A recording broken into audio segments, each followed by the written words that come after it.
네, 오늘 저는 이 말씀을 가지고 축복의 통로가 되는 가정이라고 하는 제목을 가지고 하나님 말씀을 증거하겠습니다. 아마 우리가 세상 살면서 고정관념이나 편견에서부터 자유로운 사람은 아무도 없을 것입니다. 사람과 인종과 종족과 이런 일들에 대한 편견을 우리는 다 가지고 있다는 말이죠.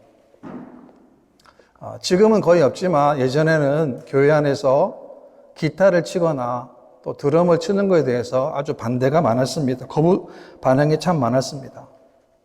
왜 예전에는, 오래전에는 교회 안에서 기타를 치거나 드럼을 치면 왜 거부 반응이 많았을까요? 그것은 기타와 드럼이 당시에 세상의 음악처럼 상징처럼 생각했기 때문일 것입니다.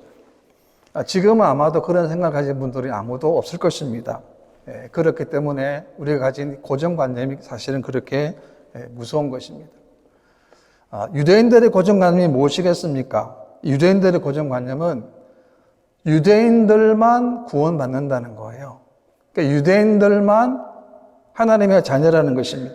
그러니까 이방인들에게는 복음과는 관련이 없는 것으로 그들은 생각을 하고 있었는데요. 이 고정관념과 편견을 깨뜨리는 사건이 바로 본문에 나옵니다. 본문에 보게 되면 하나님은 누구의 고정관념을 깨뜨리고 계십니까? 다름이 아니고 바로 베드로입니다. 사도행전 8장을 보게 되면 에디오피아 내시인 구수가 빌립을 통하여 하나님 말씀을 듣게 되고 세례를 받습니다. 그리고 9장에 보게 되면 주님께서 살기가 등등했던 핍박자요 고용자였던 사울을 다메섹 도상에서 만나 주셔서 그를 복음의 사도로 그릇으로 삼으셨습니다. 그리고 오늘 본문 10장에 보게 되면 베드로의 고정관념과 편견을 깨뜨리십니다. 그리고 11장에 보게 되면 베드로를 통해서 예루살렘에 있는 성도들에게도 그들의 잘못된 편견을 깨뜨리십니다. 지금 베드로는 요바에 있는데요. 그가 기도하는 중에 환상을 보게 됩니다. 그 환상이 뭐냐면 비몽사몽간에 하늘로부터 내려온 보자기가 있었는데 그 속에 부정한 짐승과 곤충이 있는데 그것을 잡아먹으라는 것입니다. 근데 베드로는 어떻게 반응합니까? 베드로는 보니까 부정한 것을 먹지 못하겠다고 했는데 하나님께서 말씀하시기를 하나님이 깨끗하게 하신 것을 네가 속되다 하지 말라고 하십니다. 그런 일이 무려 3번 있었습니다.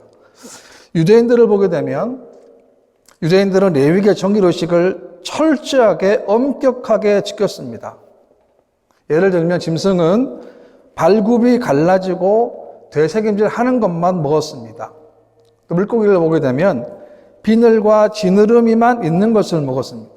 이런 환상을 보는데 고넬료 환상 가운데 참 이상한 환상이다라는 생각을 가질 쯤에 고넬료가 보낸 종들이 베드로의 집에 도착을 하게 됩니다.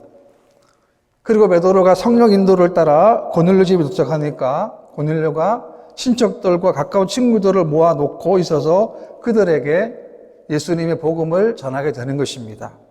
예수님께서 이 땅에 오셨고 무지한 예수님을 십자가에 못 박은 사건과 함께 죽음에서 부활하셨는데 이 일에 우리가 증인이라고 이라는 말씀을 그들에게 선포를 했습니다. 베드로의 설교를 들은 사람들에게 놀라운 일이 일어났습니다. 어떤 일이 일어났을까요? 그들에게, 다시 말하면 이방인에게 하나님의 성령님이 임하신 것입니다. 이 일로 베드로와 함께 갔던 할례받은 친자들도 놀라게 되는 것입니다. 그러니까 무엇이 벗겨진 것입니까? 무슨 편견이 벗겨진 것입니까? 다른 게 아닙니다. 이방인들도 예수님의 복음을 받을 수 있고 회심할 수 있다는 사실을 그들이 깨닫게 된 것입니다. 11장에 보게 되면 베드로가 예루살렘에 올라갔는데 그가 무할레 집에 들어가 함께 식사했다는 이유로 사람들이 비난을 하게 돼요. 그때 베드로는 그동안 자신이 일어났던 일들을 차례로 설명을 합니다. 어떻게 해서 고넬 집에 가게 됐고 그들에게 복음을 전하니까 놀라운 성령의 역사가 나타났다는 사실을 그들에게 전하게 됩니다. 이 말을 들은 당시 예루살렘 성도들의 반응을 보십시오. 사도행 11장인데요. 그들이 이 말을 듣고 잠잠하여 하나님께 영광을 돌려 이르되 그러면 하나님께서 이방인에게도 생명 얻는 회개를 주셨도다 하니라 라는 거예요. 이게 무슨 말입니까? 그 말씀을 듣고 이방인에 대한 그들의 마음 태도가 바뀌었다는 거예요. 이렇게 되기까지 누가 중요한 겁니까? 고넬료라고 하는 사람이 중요한 겁니다. 왜냐하면 고넬료는 이방인이었습니다. 그런데 이방인인데도 고넬료가 하나님의 축복의 통로가 된 것입니다. 예수님께 승진하시기 전에 제자들에게 강조한 것이 있습니다. 그것은 땅끝까지 복음을 증가로 했는데 예수님의 제자들은 주님의 명령을 깨닫고 신앙하기에는 시간이 조금 걸렸는데 하나님은 한 사람 고넬료를 통하여 복음을 이방인에게 가게 하는 확실한 증거로 베드로에게 보여주신 것입니다. 그렇다면 어떻게 해서 고넬료가 축복의 통로가 될 수 있었습니까? 본문에서는 세 가지로 말씀하는데요. 첫 번째는 하나님 앞에 경건한 삶을 살았습니다. 1절 보시게 되면 가이사라에 고넬료라는 사람이 있으니 이달리아 부대라 하는 군대의 백부장이라 라고 했습니다. 고넬료 어떤 사람입니까? 이방인입니다. 이달리아 군대 백부장이었어요. 로마 사람이고 로마 군인이었습니다. 가이사랴에 주둔한 5군대 중 하나로 이탈리아 출신의 지원병으로 구성된 로마의 군대의 백부장이었던 것입니다. 다시 말하면 그는 이스라엘을 정복한 로마의 장수라는 거예요. 그러니까 이스라엘을 압제하고 힘이 있는 사람인 것입니다. 사회적으로 힘이 있는 사람, 명성 있는 사람이 진정한 신앙을 갖는 것은 참 어렵습니다. 정치인들을 보게 되면 기독교라는 종교는 선거 때에 유리하게 이용할 가치가 있으면 이용을 참 잘합니다. 예를 들면은 어릴 때 교회를 나갔다는 것과 또 자기 친지 가운데 어떤 유명한 목사님이 있다는 이런 얘기를 선거 유시기간 동안 많이 합니다. 그러다가 선거가 딱 끝나게 되면 더 이상 기독교라는 종교가 그렇게 별 필요가 중요성을 모르고 살아가는 그런 것을 우리가 많이 보게 되지 않습니까? 그런데 고넬료는 달랐다는 것입니다. 이러한 한계를 믿음으로 극복한 사람이 바로 고넬료라고 하는 것입니다. 하나님은 인간의 한계를 통해서 역사하시는 분임을 오늘 본문에서 말씀하고 있는 것입니다. 2절 말씀 보시게 되면 그가 경건하여 온 지방과 더불어 하나님을 경외하며 백성을 많이 구제하고 하나님께 항상 기도하더니 라고 말씀합니다. 무슨 말입니까? 한 사람의 경건이 이렇게 중요한 거예요. 창세기 6장에 보게 되면 노아가 나오는데요. 당시 사회상을 보게 되면 사람의 죄악이 세상에 가득함과 그의 마음으로 생각하는 모든 계획이 항상 악할 뿐임을 보시고 하나님이 땅 위에 사람 지으셨음을 한탄하사라고 했습니다. 그러니까 노아 시대 사람들 어땠다는 겁니까? 모든 계획, 모든 생각이 항상 악했다는 거예요. 그런데 한 사람 노아는 달랐습니다. 무슨 말입니까? 세상이 아무리 부패하고 세상이 아무리 악해도 우리는 다른 삶을 살 수 있다는 거예요. 아니, 우리는 다른 삶을 살아야 됩니다. 그렇다면 노아는 어떻게 해서 다른 삶을 살았을까요? 성경에 보게 되면 노아는 의인이며 당대의 완전한 자라고 설명하고 있고 그리고 그는 하나님과 동행했다라고 했습니다. 키가 뭡니까? 노아는 하나님과 동행했다는 거예요. 우리가 하나님과 함께 동행한다는 것은 어떻게 됩니까? 하나님과 함께 하게 되면 우리가 무슨 일을 해도 힘들지 않습니다. 올바른 길을 갈 수 있습니다. 왜 그렇습니까? 하나님이 우리와 함께 하시기 때문에 그렇습니다. 우리가 하나님 손 잡는 것이 아닙니다. 하나님이 우리의 손을 잡아주시기 때문에 그렇습니다. 그러니까 모든 사람이 다 악해도 우리는 누굴 봐야 되는 것입니까? 하나님을 바라보는 것이고 우리가 하나님과 동행하는 것입니다. 노아는 뭘 만들었습니까? 노아는 방주를 만들었습니다. 그리고 노아는 하나님의 심판을 정했습니다. 하나님은 방주를 다 만든 다음에 노아에게 말씀하십니다. 창세기 7장에 보게 되면 여호와께서 노아에게 이르시되 너와 내 온 집은 방주로 들어가라. 이 세대에서 내가 내 앞에 의로움을 내가 보았음이니라 라고 말씀합니다. 노아의 삶이 그러지 않습니까? 방주를 만드는 거예요. 하나님 심판을 전하는 거예요. 하나님 문을 닫고 방주에 들어갔는데 그 가족 8명만 방주로 들어가게 돼요. 그 8명만 구원을 받은 거예요. 그러니까 한 사람의 경건함이 한 가정을 구원시키는 놀라운 역사의 키가 됐다는 거예요. 하나님은 노아의 가정, 노아를 통해서 새로운 하나님의 언약의 출발을 만드신 거예요. 네, 그렇기 때문에 한 사람의 경건이 그만큼 중요한 것입니다. 요한 웨슬레는 자기 스스로에게 경건 생활에 대해서 이렇게 질문했다고 합니다. 첫째는 너는 항상 기도하는가? 여러분 잘 생각해 보십시오. 두 번째는 너는 순간마다 하나님 앞에 즐거워하는가? 세 번째는 너는 모든 경우에 감사하는가? 네 번째는 너는 욕심나는 것이 없는가? 다섯 번째는 너는 두려워한 일이 없는가? 여섯 번째, 너는 내 중심에 연속적으로 하나님의 사랑을 느끼는가? 일곱 번째는 무슨 말이나 행동을 하든지 그것이 하나님을 기쁘시게 한다고 자신 있게 대답할 수 있는가라는 질문을 자신한테 한 거예요. 지금 뭘 말합니까? 이것은 그만큼 경건이 어렵다는 거예요. 우리도 마찬가지입니다. 우리도 하루를 보내고 난 다음에 적어도 잠들기 전에 하루를 보내면서 우리는 오늘 하루 동안 우리가 하나님과 동행하였는가? 또 우리는 하루 살아가면서 내가 하나님을 기쁘시게 했는가라는 질문을 우리가 해야 하는 것입니다. 왜 그렇습니까? 그것이 바로 모여서 경건한 삶이 되기 때문에 그렇습니다. 고넬료의 가정이, 고넬료의 가문이 온 하나님을 경외한 것은 고넬료의 경건에서부터 시작되었다라고 하는 것입니다. 디모데후서 4장 말씀 보게 되면 망령되고 허탄한 신화를 버리고 경건에 이르도록 내 자신을 연단하라라고 했습니다. 예수 믿어도 혼란한 게 많습니다. 당시에는 복음을 혼미하게 만드는 사람들이 많았습니다. 율법주의자들, 영지주의자들이 참 많았습니다. 이런 일에 대해서 단호해라는 거예요. 왜냐하면 복음을 희석하는 일에는 분명히 단호해야 된다는 거예요. 이런 잘못된 논쟁은 아무런 유익이 없다는 거예요. 그래서 이걸 다 버리고 경건에 이르도록 내 자신을 연단하라라고 했습니다.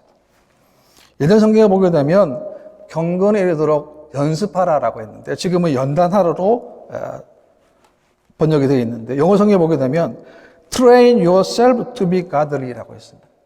우리는 경건하기 위해서는 훈련해야 합니다. 하나님 내 안에서 내 마음속에서 하나님을 사랑하고 하나님과 함께하는 그 일에 내가 계속 훈련받고 그런 훈련을 통해서 나의 경건이 다른 사람들에게 하나님을 만나게 하고 하나님을 경외하는 것이 진짜 경건이라고 하는 거예요. 왜냐하면 경건은 다른 사람에게 다 보여줄 수밖에 없기 때문에 그렇습니다. 우리가 하나님을 경외한다고라는 말을 하지 않습니까? 이 하나님을 경외한다는 말은 어떤 의미가 있겠습니까? 그래서 우리가 지금 이 들려지는 하나님의 말씀이 우리가 하나님의 말씀으로 내가 받는 거예요. 목사 설교를 합니다. 그런데 이 목사 설교를 우리가 하나님의 말씀으로 받는 거예요. 하나님이 나에게 주시는 말씀을 목사 입을 통해 주시는 말씀으로 내가 받는 거예요. 그리고 들려진 말씀대로 우리가 한 주간 동안 우리의 발걸음을 그 말씀대로 우리가 살아가는 거예요. 이것이 뭡니까? 이것이 바로 경건의 삶이 되는 거예요. 우리가 경건하게 되면 경건의 열매는 누가 먹습니까? 사실은 가장 가까운 사람들이 먹어요. 가족이 먹고 자녀가 먹는다는 거예요. 왜? 눈으로 보기 때문에 그래요. 확실하지 않습니까? 고넬료는 그런 믿음의 삶을 살았던 것입니다. 그 다음에 두 번째는 고넬료는 이웃을 구제하는 삶을 살았습니다. 성도의 삶은 하나님과 뗄 수가 없습니다. 뿐만 아닙니다. 이웃과도 뗄래야 뗄 수가 없습니다. 야고보서 1장 말씀 보게 되면 하나님 앞에서 정결하고 더러움이 없는 경건은 곧 고아와 과부를 그 환난 중에 돌아보고 또 자기를 지켜 세속에 물들지 아니하는 이것이니라 라고 했습니다. 무슨 말입니까? 경건이라는 것은 하나님과의 관계에서만 찾는 것이 아니라 우리의 이웃과의 관계에서도 경건을 찾아야 한다는 것입니다. 고아와 과부를 환난 중에 돌아보라는 것입니다. 여기서 돌아본다는 이 말을 보게 되면 어려움에 처한 사람들을 위로하고 그들이 필요한 것들을 공급해 준다는 그런 의미라고 하는 것입니다. 그러므로 성도들은 우리가 당연하게 이곳을 향한 마음에 열어야 성도의 삶의 의무가 된다는 것이죠. 신명기 15장에 보게 되면 가난한 형제를 향해서 내 마음을 완악하게 하지 말고 그에게 필요한 대로 넉넉히 구워주라고 말씀합니다. 내 궁핍한 형제를 악한 눈으로 바라보며 아무것도 주지 아니하면 그것이 뭐냐? 그것이 죄라고 그랬습니다. 무슨 말입니까? 이곳의 고통과 이곳의 아픔을 동참하지 않으면 그게 뭐라 말씀합니까? 그것이 바로 죄라는 거예요. 그러니 성도가 구제하는 것은 하나님의 명령이시며 또한 초대교회 성도들의 행했던 모습 아니겠습니까? 왜? 하나님 그것을 원하시기 때문에 그렇습니다. 비록 로마의 군인이었습니다. 적대국이었어요. 그런데 고넬료는 이런 넓은 마음으로 이웃의 아픔에 동참할 줄 아는 그런 군인이었던 것입니다. 이것을 보면 오늘 우리들 가운데도 우리의 이웃이 누군가를 한번 우리가 생각해 보아야 하는 것입니다. 내가 다가갈 친구는 없는지, 내가 함께할 이웃은 없는지 우리가 한번 돌아보는 그런 시간이 필요하다는 것입니다.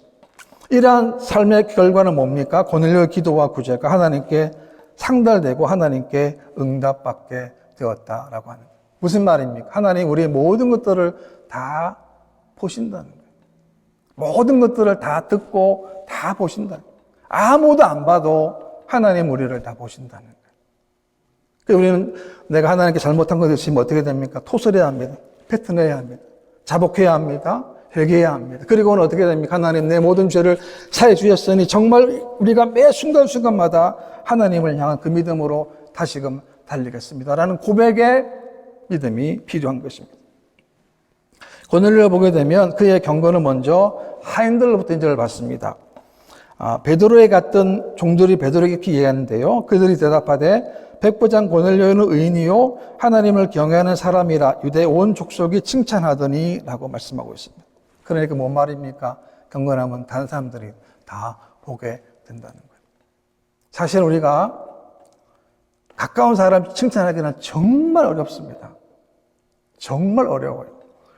멀리 있는 사람, 가끔 보는 사람은 할 수 있는데 가까이 사람은 정말 어려운데 이 고넬료 하인들은 고넬료의 삶의 진짜는 사실을 알고는 베드로에게 다시 주인이었던 고넬료를 이렇게 설명한다는 것입니다. 우리도 마찬가지 아니겠습니까? 우리도 남은 생애 동안에 우리의 삶이 하나님께도 인정받아야 되겠지만 또 누구한테도 사람한테도 우리가 인정을 받아야 되는 것입니다. 제가 지난 주일 우리가 3주년 예배 드리지 않습니까? 그리고 그것을 이제 제가 사진을 찍었던 것을 제 한국에 있는 주로 우리 동료 목사님들한테 사진을 제가 한번 보내봤습니다. 대부분 연락이 왔어요. 그러니까 너무나 기뻐하는 거예요. 우리 세익교회를 보면서 세익교회 이제 우리 성도님들 지난번에 뭐 짧지만 한 사진 두 컷, 세 컷을 제가 카톡으로 보냈더니 대부분 그 카톡의 답이 뭐냐면 저한테 용기를 주는 거예요. 그래서 제가 얼마나 기뻤는지 몰라요. 왜 그럴까요? 우리는 같이 공부했습니다. 같이 생활도 했습니다. 근데 이제 세월이 가다 보니까 벌써 20년 지났지 않습니까? 각자의 환경은 다 다르지만 뭡니까? 마음은 다 하나라는 거예요. 그래서 제가 얼마나 흐뭇했는지 몰라요. 너무나 기뻤어요. 그건 저도 마찬가지입니다. 제가 카톡으로 어떤 목사님의 교회 소식을 듣고 또 어떤 목사님의 이런 사역을 얘기를 들으면 저는 그 얘기가 들으면 기쁜 소식이 들으면 정말 기뻐요. 반대로 슬픈 소식도 있을 수 있어요. 그런 눈물이 더 나요. 너무 안타까워요. 왜 그럴까요? 그런 마음이 있기 때문에 그렇습니다. 믿음의 사람은 그 삶에서 하나님 원하시는 사랑의 열매를 맺게 된다는 것입니다. 하나님 이런 사람을 통해서 역사하시고 이런 사람을 통해서 하나님이 인도하신다는 겁니다. 그 다음 세 번째는 고넬료는 하나님께 기도하는 삶이 있었습니다. 고넬료는 하나님께 항상 기도했습니다. 구원받는 성도는 예수 믿기 전에 예전의 삶으로 살 수 없습니다. 이전으로 돌아갈 수 없다는 말입니다. 왜 그렇습니까? 하나님 우리를 붙잡아 주시기 때문에 그렇습니다. 우리가 어떻게 할 수 있습니까? 그래서 하나님 우리들에게 기도를 하게 하시는 법은 알 수 있다는 것입니다. 고넬료 어떻게 기도했습니까? 고넬료는 항상 기도했습니다. 그러니까 고넬료는 시간을 정해놓고 기도했다는 것입니다. 유대인들은 하루에 3번씩 기도했습니다. 그러니까 기도의 제일 중요한 게 뭐냐면 기도의 습관을 가지는 거예요. 그러니까 왜 우리가 기도가 쉽지 않은 이유가 뭐냐면 기도의 습관을 가지기가 어렵기 때문에 기도가 어려운 거예요. 그래서 저는 이제 여러분 제가 이제 목사가이다 보니까 목사가 제일 좋은 게 뭐냐면 기도할 수 있는 시간과 기도할 수 있는 마음의 태도가 항상 스탠바이 준비가 되어 있다는 거예요. 항상 준비되어 있다. 어딜 가든지 새벽부터 일어나서 하루 종일 운전할 때도 집에 있을 때도 어딜 가든지 간에 어딜 가든 간에 항상 기도의 습관이 배어 있다는 거예요. 고넬료도 마찬가지입니다. 항상 하나님께 기도해 있다는 것입니다. 개인의 경륜생활 가운데 가장 중요한 것은 우리가 항상 하나님께 엎드리고 간구하는 것입니다. 왜 그렇습니까? 기도 없는 경건은 모래 위에 쌓은 집과 똑같기 때문에 그렇습니다. 무슨 말입니까? 허물어진다는 것입니다. 우리는 하나님의 자녀이기 때문에 당연히 하나님께 기도하고 엎드려야 합니다. 문제가 생겼습니까? 기도하십시오. 답이 안 보이십니까? 기도하십시오. 하나님이 멀리 계신 것처럼 보이십니까? 그러면 계속 기도를 해야 하는 것입니다. 느헤미야를 보게 되면 조국인 예루살렘이 비참한 현실을 듣고는 어떻게 합니까? 금식하며 기도했습니다. 한 번 기도한 것이 아닙니다. 계속적으로 꾸준히 기도했습니다. 넉 달 동안 기도했는데 무너진 성벽 재건을 위해서 계속 기도로 준비했습니다. 아닥사스다 왕이 느헤미야의 얼굴에 수심이 있는 걸 보고 그 이유를 묻습니다. 그때 느헤미야가 조국인 예루살렘의 형편을 고합니다. 성은 형폐되었고 성문이 불탔다는 말을 합니다. 이때 왕이 묻습니다. 그러면 내가 무엇을 원하느냐라고 묻습니다. 그때 느헤미야는 이렇게 대답하는데 나를 조상들의 성읍으로 보내어 그 성을 건축하게 해달라고 말을 합니다. 그리고는 더 중요한 얘기를 하는데 필요한 것을 말하는 거예요. 뭐냐면 유대 땅까지 가는데 무사히 갈 수 있도록 조서를 달라는 거예요. 두 번째는 뭐냐면 왕의 3년 감독이었던 아사백에 조서를 내려서 성벽 재건에 필요한 제목을 달라는 거예요. 그러니까 느헤미야는 기도를 통해서 앞으로 자신이 가게 되면 필요한 것이 무엇인가를 기도로 이미 다 준비했다라는 것입니다. 이것이 뭡니까? 이것이 바로 기도의 축복이라고 하는 것입니다. 우리의 기도는 인생의 계획이 시작되는 첫 출발입니다. 그게 뭡니까? 하나님께 엎드리고 하나님께 기도하는 것입니다. 시편 116편을 보게 되면 여호와께서 내 음성과 내 간구를 들으심으로 내가 그를 사랑하는도다. 그의 귀를 내게 기울이셨으므로 내가 평생에 기도하리로다 라고 했습니다. 왜 그랬습니까? 하나님 맛보았기 때문에 그래요. 하나님의 선하심과 하나님의 신실하심을 경험했기 때문에 고백합니다. 내가 평생에 기도하겠다는 거예요. 저와 여러분들 마찬가지입니다. 우리가 평생 동안 하나님께 기도하시는 여러분 되시기를 바랍니다. 그 마음속에 하나님, 내 마음속에 진정으로 하나님을 향한 마음으로 하나님이 구하는 특별히 지금 우리가 사는 시대는 어떤 시대입니까? 얼마나 패역한 시대입니까? 우리가 이 패역한 시대 가운데서도 믿음으로 살 수 있도록 기도하시기 바랍니다. 하나님은 저와 여러분들에게 믿음이라는 선물을 주셨습니다. 그런데 우리들은 믿음대로 말씀대로 살지 못할 때가 많이 있습니다. 그렇기 때문에 우리는 믿음대로 말씀대로 약대로 살 수 있도록 하나님께 힘을 달라고 기도해야 하는 것입니다. 우리 가는 길이, 가는 방향이, 인생의 방향이 하나님이 원하시는 길인가 아닌가를 기도로 계속 묻고 또 묻고 또 묻고 또 묻고 또 물어야 하는 것입니다. 왜 그렇습니까? 그것이 바로 하나님이 원하시기 때문에 그래요. 묻지 않으면 자꾸만 내가 하고 싶은 일, 내가 가고 싶은 길로만 가게 된다는 것입니다. 아닙니다. 물어야 합니다. 그것이 하나님이 원하시는 길인가? 하나님이 원치 않는 길을 우리가 하나님께 물어야 하는 것입니다. 이런 경건을 통해서 어떻게 됩니까? 고넬료의 가정이 놀라운 하나님의 성령님이 함께 하시고 놀라운 역사를 이루었다라고 하는 것입니다. 하나님은 결코 멀리 계시지 않습니다. 하나님은 우리와 너무 가까이 계신 분이에요. 그런데 기도하지 않으면 하나님이 정말 한없이 멀리 계신 분으로 오해할 수 있다는 거예요. 그렇지 않습니다. 하나님은 우리와 함께 가장 가까이서 우리와 늘 함께 하시는 분인 줄 믿으시기를 바랍니다. 언제 할 수 있습니까? 기도하면 알 수 있다는 것입니다. 고넬료는 기도했습니다. 기도의 사람이었습니다. 우리가 이렇게 바쁜 시대 가운데 혼란한 가운데 해야 할 일이 뭡니까? 오늘 고넬료처럼 정말 진실한 마음으로 하나님을 섬기는 것입니다. 진정된 마음으로, 거룩한 마음으로, 정결한 마음으로, 깨끗한 마음으로 하나님을 섬기는 거예요. 그 문제는 뭐냐면 우리가 주일날 예배 드릴 때 주일날만 거룩한 것이 아닙니다. 주일뿐만이 아닙니다. 나머지 주중도 마찬가지예요. 저는 제가 생각해 봤을 때 주일날 우리가 하는 것은 뭐냐면 운동선수 치게 되면 연습계는 것 똑같습니다. 물론 연습계도 잘해야죠. 연습 때 잘해야 실제 시합에서 나가서 뛸 수 있는 기회가 주어지지 않습니까? 마찬가지예요. 연습 때 잘 한 다음에 그리고 우리가 한 주간 동안 세상 가운데 믿음으로, 신앙으로, 영적으로 살 수 있다라고 하는 것입니다. 그것을 고넬료가 저와 여러분들에게 영적으로 교훈하고 있습니다. 한 사람이 중요합니다. 진실로 하나님으로 믿는 한 사람이 중요한 것입니다. 하나님 바로 한 사람의 경건함을 사용하십니다. 우리 새벽기도하는 성도님도 마찬가지입니다. 우리가 마지막 때 우리의 경건함으로 말미암아 우리 가정이 하나님을 경외하고 나와 만나는 모든 사람들이 하나님을 다 경외할 수 있는 그런 믿음의 삶 되시기를 주님의 이름으로 축원합니다.